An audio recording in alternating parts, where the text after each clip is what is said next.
here it goes. The Acolyte was originally slated to have cost $180 million. It was stated that it cost $180 million to make. Well, our buddies over at thatparkplace.com, but thatparkplace.com did some investigative work. I don't know if they did so much investigative work, but regardless, they did the grunt work and they found out that, well, it was a little bit more than that $180 million.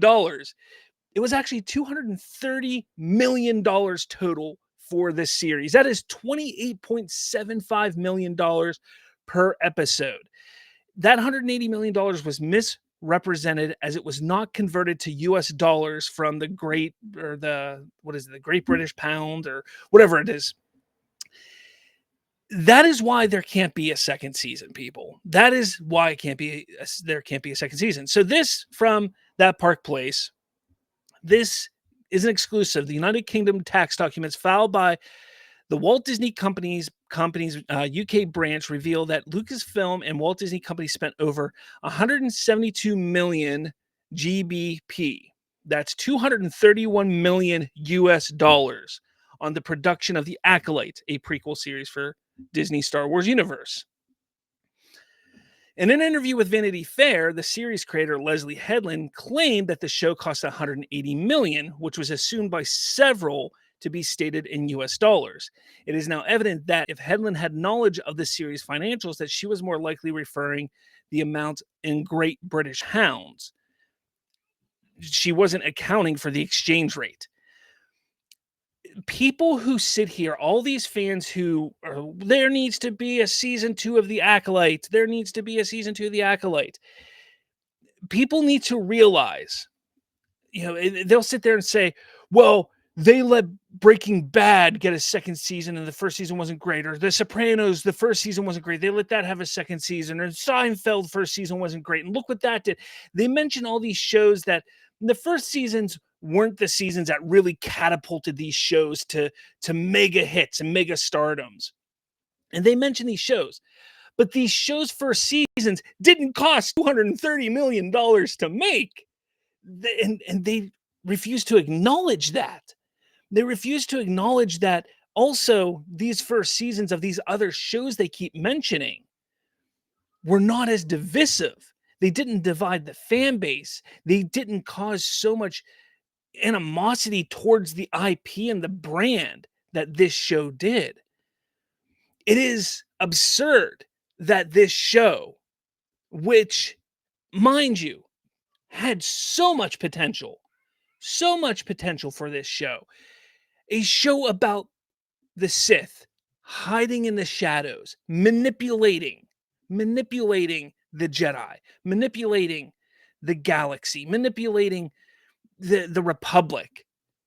Do you not understand the possibilities they had with this show?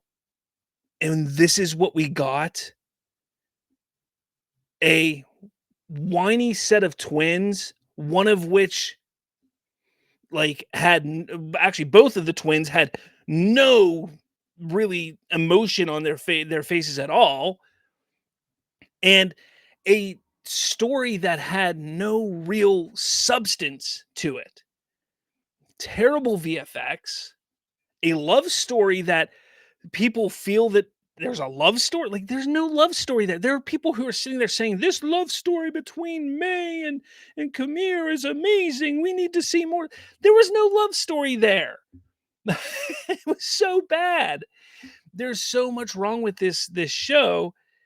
And people think that it deserves a second season. Based on how badly the show was written and handled and executed, it doesn't deserve a second season. But then you go and sit here and see the millions of dollars that they wasted on this show. It absolutely doesn't deserve a second season. And to put this into context for you, Andor spent $250 million on its first season.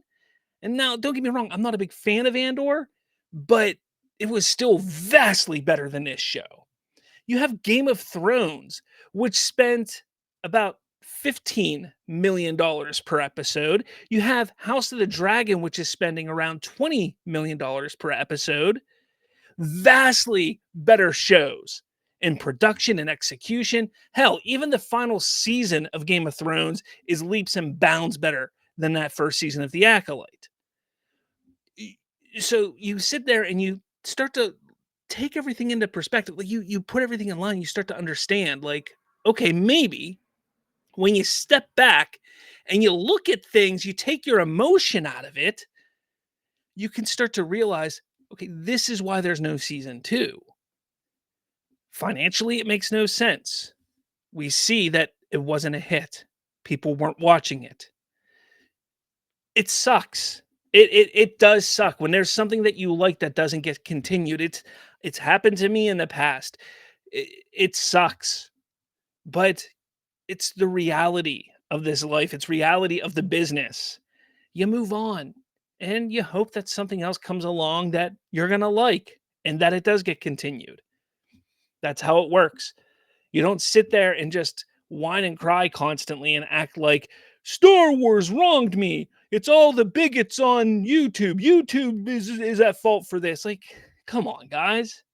Move on and just hope that the next thing that comes out you like. If you don't, then you wait for another thing. That's what you do. I don't know. Let me know your thoughts in the comments below. Hit that like button, hit subscribe.